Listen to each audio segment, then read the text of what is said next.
welcome in. Why don't we start with the latest on West Coast and how they're looking to get a new coach, where that's at. Evening, Kane. Evening, Gerard. I can tell you that the coaching search for the Eagles has been narrowed to 4 candidates. So those quartet of contenders are Andrew McQualter, Stephen King, Brett Montgomery and Hayden Skipworth. That's who's left in the race for this top job at the West Coast Eagles. Now, the sources that I've spoken to this afternoon adamant that the Melbourne assistant coach McQualter and the Geelong senior assistant coach Stephen King are being viewed by West Coast as the 2 clear favourites in front of Collingwood Skipworth and the Giants Montgomery. Now, we know the story here. Nathan Buckley declining, Dean Cox, the West Coast great, the Sydney assistant declining, and then the spate of other assistant coaches ruling themselves out has led to a wide-ranging process here for the Eagles subcommittee that is led by their CEO, Don Pike. So King, the 240-game player with the Cats, and also the Saints did return to Geelong as a senior assistant, very highly regarded, of course, has coached at 4 clubs, including the Suns, where he served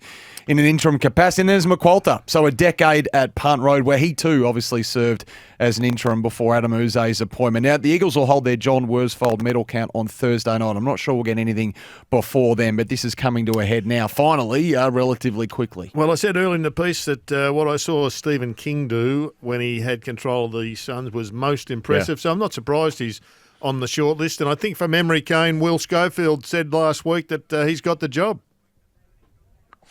Yeah, I think he did say that. My front runner out of that group would be Brett Montgomery. I think once he gets to the business end and presents to him with the knowledge that he's got and the recommendations that he will get from a number of clubs, I think he's going to be hard to pass up. But maybe I'm a little bit biased because I know him well and I know how good of a senior coach he could be. So let's see how that happens. Sammy, did you mention a time frame there on when they're hoping to have this announced by? No, I don't. They've got their John Worsfold medal count on Thursday night. I think in an ideal world, the sooner the better. And maybe you do it on a night like that, but I've got no indication that is the case. That would appear less likely at the moment. Who wins that medal? Gee, that's a good question, isn't it? McGovern? Probably Jeremy McGovern. Yeah, we'd have to go close. Kane's All-Australian.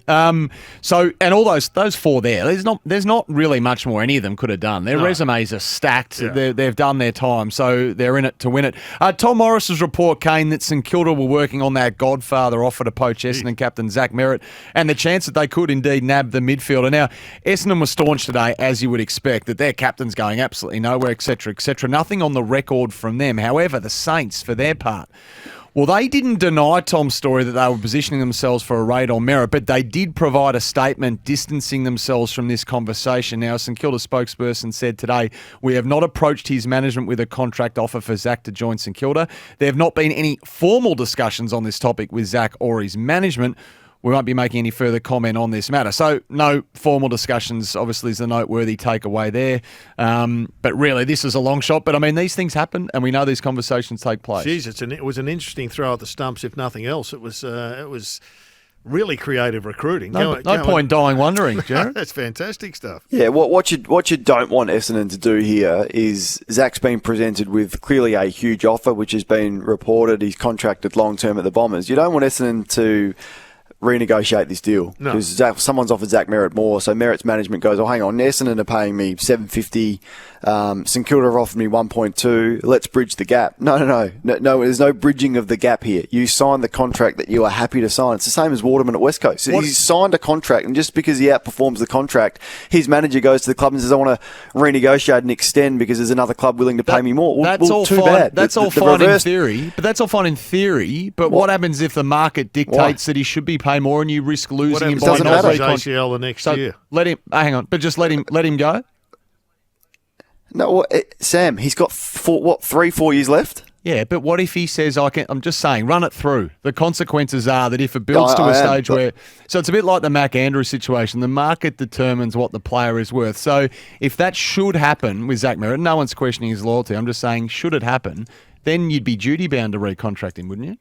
No, you wouldn't, because by the time he comes out of contract, he's going to be 31, turning 32, and he's nowhere near worth $1.3, $1.5 million that someone's going to offer a 32-year-old. So Essendon have to do nothing, not one thing other than come out and say, Zach Merritt will not be going anywhere. He signed a contract 12, 24 months ago, whenever it was. He's contracted until the end of 2028, whatever year it is, and he's our captain, and this is the end of the story. Yeah, There's no renegotiation here. He signed mid-2021 for the 6 years, so he signed that 3 years ago. So there you go. Yep. The AFL Coaches Association boss, Alistair Nicholson, now he says he's going to speak to the league at season's end about the fines for coaches in general. Now, he said today that while coaches... we are right to hold them to higher standards, and they do themselves. The searing pressure means that some incidents do occur. Now, my understanding is that he and the CA haven't and won't release a strongly worded statement or condemn the league because that would go against the wishes of their constituents. Are the coaches actually paying the fine, though? A board member of a club today told me that, no, the clubs are paying the fine. No, the club's paying this fine. Well, it's clearly it's identified from the isn't it? No, it's clearly identified from the AFL in their statement that Port Adelaide is being fined the $20,000. And what about Jason McCartney? But it was like that for Jason McCartney too. GWS were fine, but it wasn't like that for Alistair Clarkson. So go figure that out. Hodgie, welcome back to Sports Day. Do you think you overreacted? No, I think, Kane, I think you've taken my words a little bit out of context for what I was going. The way I got sent I think it was yesterday you did it? Yes. So it was a Volcano, Hawthorn Hodgie. I got Volcano, did I? Perfect. I've been waiting for that for a long period of time. My context, the way I sort of said it, it was more from Ken's point of view, and Ken being the face of Port Adelaide. The fact that Port Adelaide beat Hawthorn was a ripping game. I actually, when you don't play football anymore and you're a commentator, what you want is a ripping close game of football, and the best team should win, and that's what happened on Friday night. My context about Ken was Ken being the face of the football club. Is it the right time for him to be saying or reacting to something like that? And that's where I was coming from. So it had nothing to do with the result. It was more the fact that I love Ken as a person. He actually coached a flag against Colac about 30 years ago, which I haven't forgotten him for. But I really like Ken. He's a ripper bloke. I just thought as a leader of that football club, as the face of that football club, could he have handled himself better? I felt that the way that Port Adelaide played, the pressure that Port Adelaide came with, how the tactical stuff that they did against Hawthorn, the way their intensity put them under pressure. Hawthorn weren't the side that we've seen the last 15 weeks because of what Port did, because of the pressure, because of the tactics, because of the attitude of Port Adelaide. I just felt that we should have been talking about Burgon, we should have been talking about Rioli, we should have been talking about Evans. And because of Ken's actions towards Ginnivan, which I think Ken still thinks what he said was correct. I think he admits that what he said, it wasn't the right timing for it. So that's where I was going. It wasn't the fact of a win, loss, or anything like that. It was more on Ken and what he should have been doing as a leader at that time. That's where I was going. You haven't missed the former Hawk champs, though, Kane?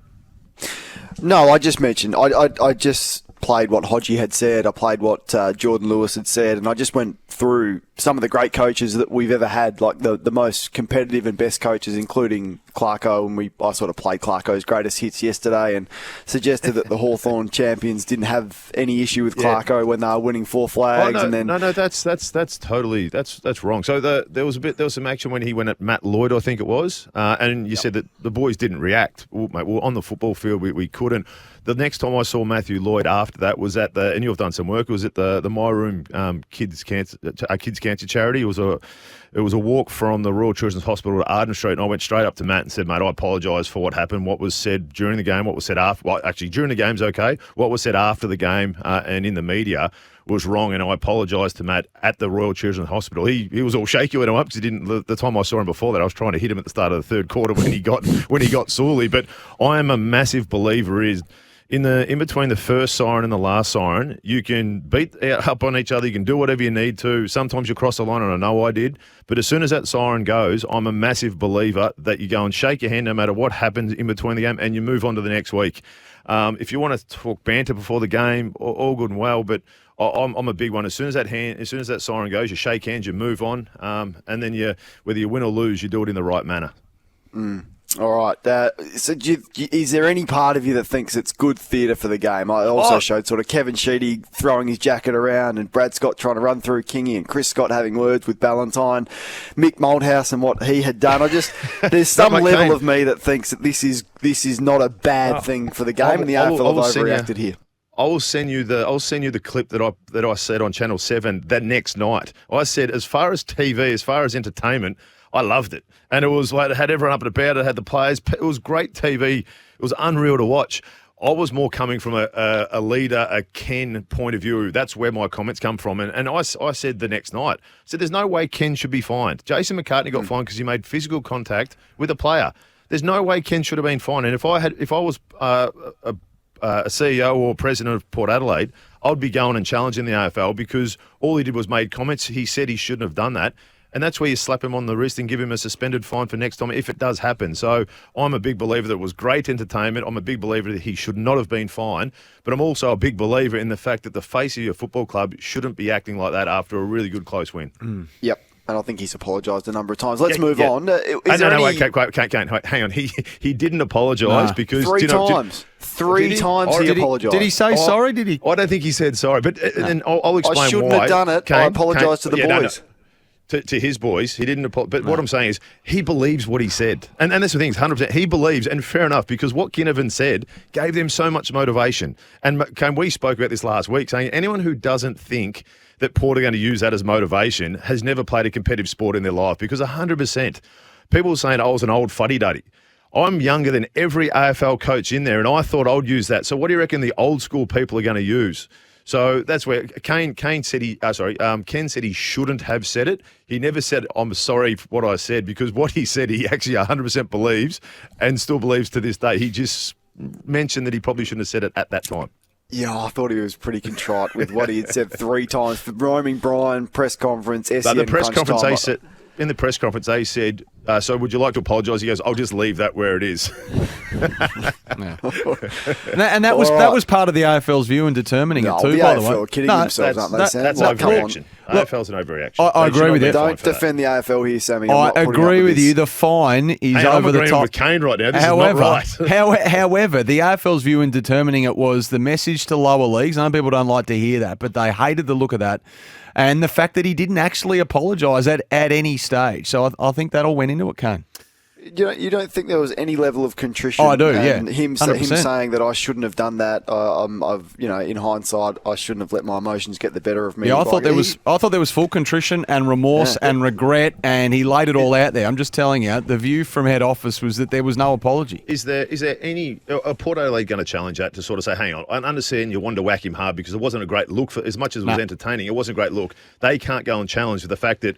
If you put that side by side with Jason McCartney, when Jason McCartney had priors and warned from the AFL, Ken's said he shouldn't have done what he did, and then surely it's a... No, they won't. They want it to go away as quick as humanly possible. How come the players have to pay their fines and the coaches don't have to pay theirs?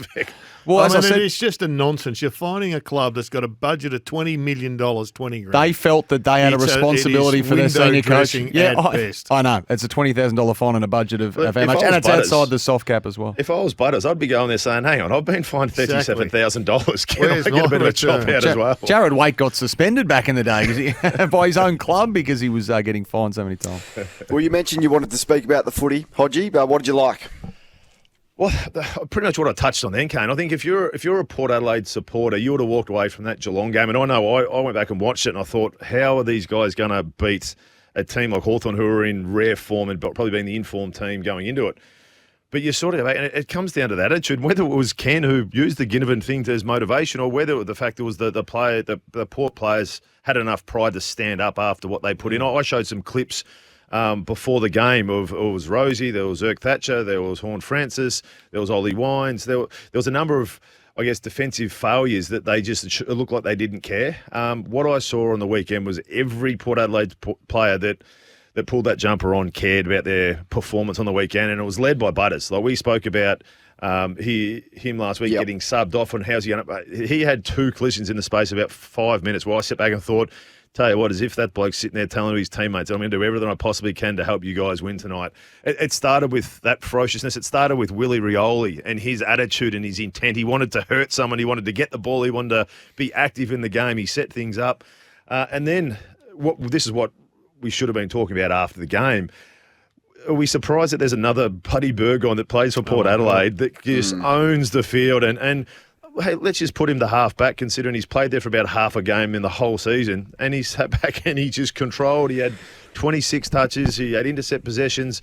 He just looked so smooth, and then all of a sudden he sneaks inside forward 50 and in the last quarter and puts one through. You sort of sit back and go, we've gone from a team from 2 weeks ago going, they've got no chance. I'm sitting here going, they've beaten Sydney the last 8 times they've played them. Who's to say they can't go that next step? Yep, there's no saying that, Hodgie, but I just found it fascinating that half a dozen blokes for Port Adelaide, I reckon, played their best game of their careers. Mm.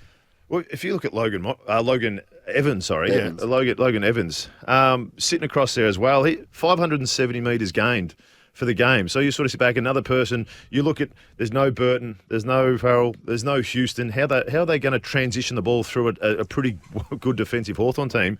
Then you've got these young kids who will step up. You said Jones, he's probably in their bottom 5. I tell you what, he had one of his best games, and that's what wins your finals. That's what gets you through these tough stages if you underperform, is the care factor, the effort. And if you're not in the best 10 players of your team, but tell you what, if you have a bit of heart and you push that extra step, that's what can help your side get over the line. I thought the Rat had the best game he's ever had in his whole life. I thought his... Radical, yeah, the Rat just competed, Jared. I'm sitting there going, who's the Rat? The Rat. Johnny Platten. Johnny Platten. He was on a totally different plane to what he normally is. I've seen him spasmodically play well, and I'm thinking, upside.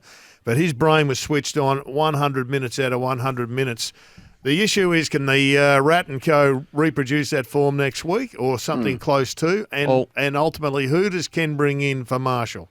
Well, does Charlie Dixon come back is the question. Does he recall Charlie Dixon? That's the big one. Huge question. That's an unanswerable question. I'm not sure what sort of physical shape he's in. He was doing a fitness test before the game. I'm not sure if it's his body or whether it's illness, but something, and whether they're even ever going to play him. Certainly they look tall going to that game. So if he doesn't play, the only concern I've got is the second ruck, which was being left to Ollie Wines, and he did that admirably, but they look vulnerable when Wines was second ruck. So Charlie does give you that cover, but... I mean, it's a big risk, but could do the ruck, couldn't he? Yeah, he could, but it does leave you small. I mean, then you've only really got Georgiades in the forward line. So what's his tank like as well against Grundy? Grundy's a very experienced ruckman. You'd want someone who's been able to handle the centre bounce enough to go up against someone like Grundy. So hopefully Burton comes back. There's some talk about Farrell, but there's no way they're going to risk Farrell. I wouldn't have thought with that tendon in his hammy. What did you guys think of a few of the dump tackles that were questionable that gave Hawthorn a few shots on goal? Because early on, Port Adelaide was streaks ahead, and there was a couple of those tackles that gave him shots on goal, that gave him goals. Do you sort of sit back and say, well, the dump tackle from Burgoyne, the umpire was on the wrong side of him, so he thought the action, the intent, but then his head didn't hit the ground. And then I think it was it the Jones tackle on Chol that. What else was he supposed to do? The umpire's seen him. The umpire said he's got both arms pinned in, and Chol's head did hit the ground, but he had momentum going. Were they a bit harsh? Or do you guys think they were fair and reasonable? I wouldn't have paid them, I've got to say, Hodgie. I think we're at a really dangerous stage in this area, but I'm not sure how we ask the umpires to adjudicate when there's so much congestion around in that area. But I thought the first one was really... I thought there was no real dumping action at all. But and when your head doesn't hit the ground, well, there's no real reason to actually fine or pay the penalty. But, gee, the impact was enormous. Blow the whistle quicker, which was what they were told to do when they changed the holding the ball decision. That's a holding the ball call. Blow the whistle as soon as it's holding the ball, and then that action doesn't take them to the ground. And I thought the Dylan Moore one with Burgoyne, I thought Dylan Moore sort of launched himself and sort of left his feet and jumped forward himself. Yep. And then the descent free kick, sometimes they pay that and sometimes they don't for 50, which cost the goal. So then there was the touched one, which I just don't get. I thought that was clearly... obvious that Travis Boak, I've spoken to Travis Boak. Ball out of bounds. Definitely touched that ball. The ball out of bounds. How about the deliberate one? The one that... the insufficient intent they got away with. It was the Port Adelaide one who kicked it that hard into the pocket that the ball actually bounced over the fence. Was that... Yeah, mate. Does anybody know why Matt Stevick, one of our great umpires... I've got that down here. So, he was on 497 games coming into last weekend. He's umpired the last 10 grand finals. So he's the GOAT with the whistle. He was set for game 500 in the grand final, and they rested him. He was an emergency for the weekend, Matt Stevick. Any reason why? No sentiment in umpiring, Jared. No romance. You can't tell me that there's 6 better umpires than Matt Stevick. No, he is, as I said, he's umpired Based on what we saw, there's no better umpires than Matt Stevick. 10 what grand did we rest him for? There was a pre-finals bye for all the players. Surely the umpires got a little bit of a rest as Awareness. Maybe he actually paid pushing the back too often, and that's a no-no. we can't get Jared going on the push in the back. Yes, you can. Plenty of time. Don't. We can't. Hodgie, how are the Giants going to recover from this mentally? It takes a long time. There's a lot of hurt that goes through this, Kane. There's people that start to call you chokers, and we at Hawthorn got that name when we lost 2011. Surely not. We did. No, 2011 when we were up at three-quarter time against Collingwood, and they came back to beat us in the last. 2012 when we went in, we finished on top of the ladder, cruised through, and Sydney beat us. And it's hard. You got to sort of look internal and say what things can we improve on. And if you sort of look at where they dropped away, look, for three quarters on both games they were outstanding, and then just when it comes to pressure, contested possessions, they dropped. They gave up so many easy scores in that last. It was probably from about the 20-minute mark of the third quarter to the end of the game where they gave up 11 goals to a team that has been that inaccurate. It was 11 goals for, I think, in that last 50 minutes of play, where Hawthorn have been the Lions have been going at about 30% for the previous 5 weeks. It was just too many easy goals. Yeah, do you think, I don't know, is there an arrogance, Sammy, you might be best to answer, you probably love it, but is there an arrogance that the Giants have that they cannot live up to at this stage? And I there's only little things here, but explain the what social you media mean by that. Can you elaborate? The social media content where they mock Isaac Heaney. Do you think Adam Kingsley's sitting over the computer to fire off those tweets? I don't know. I'm asking a question. The Tom Green healthy dose of I'm the best player in the competition. Well, you weren't in the last 2 quarters, despite being a very, very good player for 3 quarters in 2 finals, but the influence dropped away. Tapping the camera during the game. I don't know. There's a healthy level of arrogance. I don't know if it's unhealthy now when you haven't achieved what they should have achieved with this group. Is that just the new age player? The new age player is the one who they when they walk, mate. You know what it's like when you used to get drafted. I didn't get Ben Dixon, who was MC'd our wedding. He spoke about 6 words to me in my first year. It's almost like earn your respect. Earn your stripes. And then once you do earn your respect, that's when you start to build the relationships and go from that.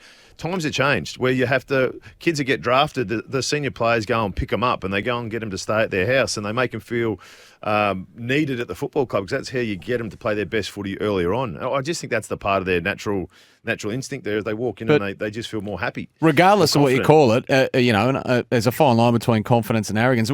Regardless of what it is, Kane, I would have loved for them to have it in the final half an hour because, gee, this is one for you and Hodgie and Gerard, but, gee, they went into their shell. And as we know in the modern game, I think the stat got released. I think 21 times this year a team's come back from 24 points down in a game to win. And it's almost like the safest place to be in a game at the moment is 2 to 3 goals down at three-quarter time because you're and Craig McRae said this week on John O'Brown's podcast is that he actually found it easier to coach a side coming from behind as opposed to being in front. You fuel the opposition when you try to save 5 and 10 seconds here and there. Well, if you look at that, and that goes down to your point, if you think up until about the 20-minute mark of the third quarter, the Giants had made 24 clangers. They had 24 clangers with about 10 minutes to go in the third quarter. For that last quarter and 10 minutes, the last 40 minutes of the game, they had 21 clangers to the Lions 6. So you sort of think, is it the pressure that gets to them? Is the fact that they're in front, they tighten up? What they were doing early in the game where I'm just going to take this because this is what I've been told to do. And it comes off because you don't hesitate to all of a sudden, this team's coming at us and then we start to play, do we go slower? It was about 10 minutes to go in that last quarter where they started going sideways and Ward went sideways and then it went back and then it went back a little bit more. And I'm like, 10 minutes to go, that's a long time to be trying to waste a little bit of time.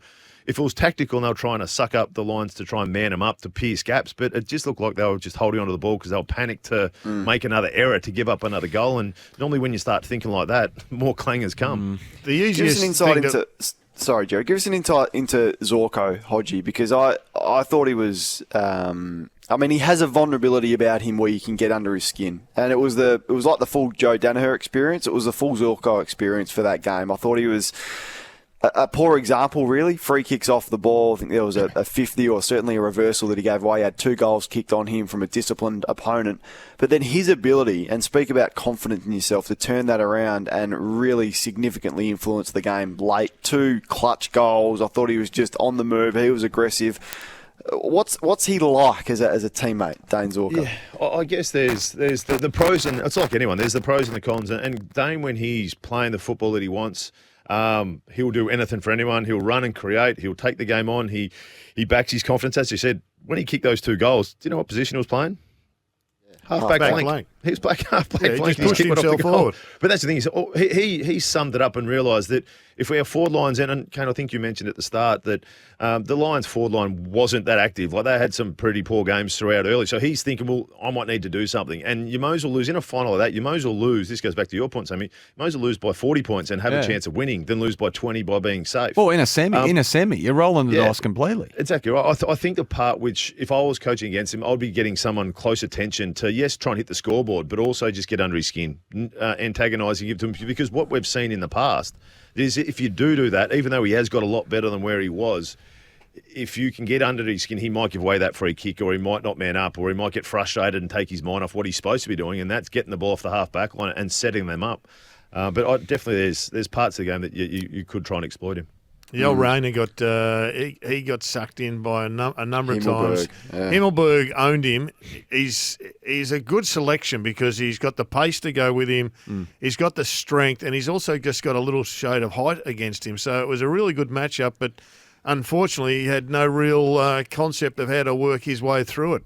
This is where maturity needs, and I think they need to sort of open up a little bit of freedom for a bloke like Cam. So Cam is an absolute bull. If you play him in a structural side, I think he'll either be really good if the ball goes to him, but he won't go and find it. Look, so if there's stoppages, if there's centre forward stoppages and he's not into the game, I would say you go and be a chaos. Yep. And what I mean by that is you go and do what you want. If you want to go and start on the defensive side of the structure and then just ball straight through, and guess what? If there's an opposition player in front of you, you run through him because he's 95 kilos of pure muscle. Yep. He'll run through anyone. If you want to go and put a block on from mid, if you want to go and look after Lachie Neale, if you just want to go and fly by, go up there and do something. Let him be creative, because when he played as junior football, he was almost like a Harley Reid, bigger than everyone else, stronger, but he could do what he wanted.